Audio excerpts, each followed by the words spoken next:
Salut les chroniqueurs, on s'était toujours juré de ne jamais parler de la Seconde Guerre mondiale en déconnant. Sujet trop sensible, trop d'actualité. Et pour le moment, c'est un peu difficile d'en parler juste pour la déconne. Nous avons pourtant un jour transgressé à cette règle en parlant de la pire défaite militaire française de l'histoire, la bataille de France. Le but au bout du compte étant carrément de réhabiliter la mémoire des soldats français qui n'ont jamais démérité, mais qui ont été guidés niveau stratégie par des vieux, pas capables de se mettre à jour au niveau des stratégies militaires. Je suis Gamelin. Mais ce que vous ne savez pas, c'est que durant une époque obscure, l'épisode pilote de la chaîne parlait du sujet que l'on va ressortir des cartons aujourd'hui. La bataille d'Iter. Car il était inacceptable de laisser une telle histoire prisonnière d'une vidéo aussi vieille et mal foutue. On va donc vous parler de la bataille la plus étrange de la Seconde Guerre mondiale, qui a opposé d'un côté la Wehrmacht au Waffen-SS. Le tout agrémenté de petits soldats américains, de petits résistants autrichiens, ainsi que d'hommes politiques français. Et je vous annonce que nous allons d'ailleurs reparler du seul, du grand, de l'unique. De moi, je suis Gamelin, bordel de merde. Du coup, pour raconter cette histoire correctement, il faut expliquer le contexte chaotique de ce début mai 1945. Alors déjà, Hitler est mort le 30 avril 1945 après s'être suicidé dans ce bunker. Le Troisième Reich se prend des tatanes monumentales de tous les coins de l'Europe. Les Américains à l'ouest, Tito que tout le monde oublie mais qui a quand même libéré toute la Yougoslavie sans l'aide d'aucune force extérieure. Et enfin l'armée rouge qui est entrée dans Berlin. Il reste au Reich, la Norvège, le centre de l'Allemagne coupé en deux, le Danemark et le nord de l'Autriche. Et c'est tout. De toute façon, il aurait fallu au maximum un mois pour reconquérir tous ces pays, jusqu'à ce bon vieux port de Narvik. Et oui, petite pub pour notre vidéo chronique de guerre. Donc en Autriche, c'est la dèche comme partout, mais c'est pas pour ça que les gentils libérateurs américains arrivent avec des petites fleurs pour chasser les Allemands qui se replient en ordre et s'unissant dans l'adversité. Déjà, parce qu'ils n'étaient pas seuls, et que aussi beaucoup de résistants autrichiens les aidaient. Ils sortent de l'ombre pour soutenir l'effort allié et reprendre du terrain. Les Allemands, pour beaucoup, savent déjà que la guerre est pliée. Surtout depuis la mort d'Adolphe. Et beaucoup de corps armés décident de se rendre. Mais pas tous! C'est ça qui est marrant! Et quels sont les soldats qui ne vont évidemment jamais se rendre? Les SS, les soldats les plus fanatiques du régime. Récapitulons. Il y a des soldats qui veulent se rendre, ceux qui en ont marre, ceux qui sont déterminés à chasser le régime nazi au plus tôt. Et ceux qui sont encore prêts à mourir, en faisant le plus de carnage possible au passage, évidemment. Un joyeux cocktail explosif qui va logiquement entraîner une anarchie totale partout. Que tu sois soldat ou civil, peu importe ta situation, dans ces moments-là, tu peux te faire buter n'importe où et par n'importe qui. Maintenant, parlons de la situation dans ce bon vieux château.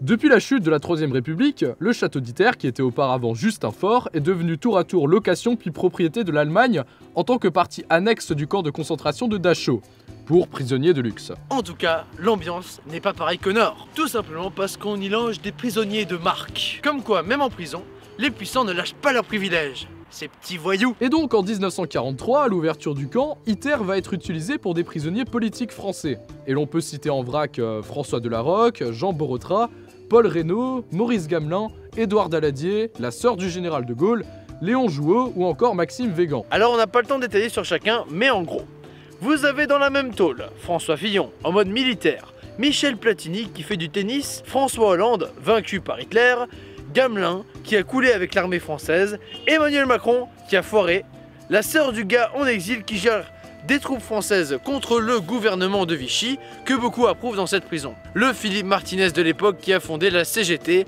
et enfin, mesdames et messieurs, le type à qui on a remis la France après Gamelin en 1940 lorsque la partie était déjà pliée. Bref, tout ce petit monde suit la guerre de loin jusqu'à ce 2 mai 1945 où les événements vont se précipiter. Cela commence avec le suicide de Wilhelm Weiter, le chef du camp de concentration de Dachau dans le château. Et le commandant du château en lui-même, Sebastian Wimmer, décide de s'enfuir le 4 mai, laissant la garde du château à un SS nommé Schrader. Et qui comprend très bien, comme le reste de ses camarades, que de toute façon la guerre est perdue. Il y avait une autre raison à ce départ, la fuite de Kukovic, la veille, le 3 mai. Un résistant yougoslave de la prison qui profite de la panique générale pour partir chercher l'armée américaine et lui demander de sauver les prisonniers.